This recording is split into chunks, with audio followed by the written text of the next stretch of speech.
শীতলবাবু, শীতলবাবু, শীতলবাবু।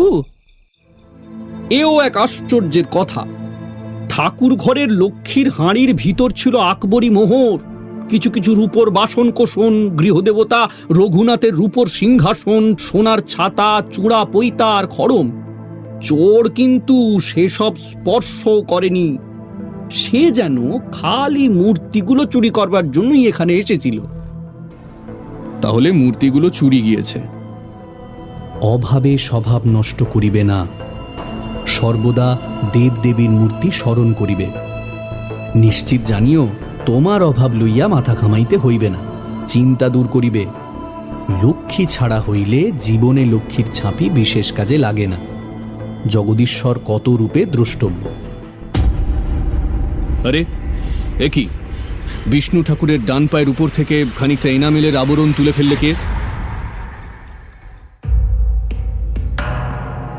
গল্পখোরোর আজকের নিবেদন হেমেন্দ্র কুমার রায়ের লেখা ডিটেকটিভ স্টোরি জয়ন্তর প্রথম মামলা। গল্প পাঠে এবং চরিত্র উপস্থাপনায় রয়েছেন সার্থক আশ। শুনতে থাকুন আমাদের আজকের ডিটেকটিভ স্টোরি জয়ন্তর প্রথম মামলা। ততক্ষণ পর্যন্ত ভালো থাকবেন, সুস্থ থাকবেন, গল্পে মেতে থাকবেন। আর হ্যাঁ, শুধু নিজে শুনলে হবে না, কিন্তু আপনার সমস্ত গল্পপ্রেমী বন্ধু বান্ধবদের ডাউনলোড করতে বলুন গল্পখোরো অ্যাপ।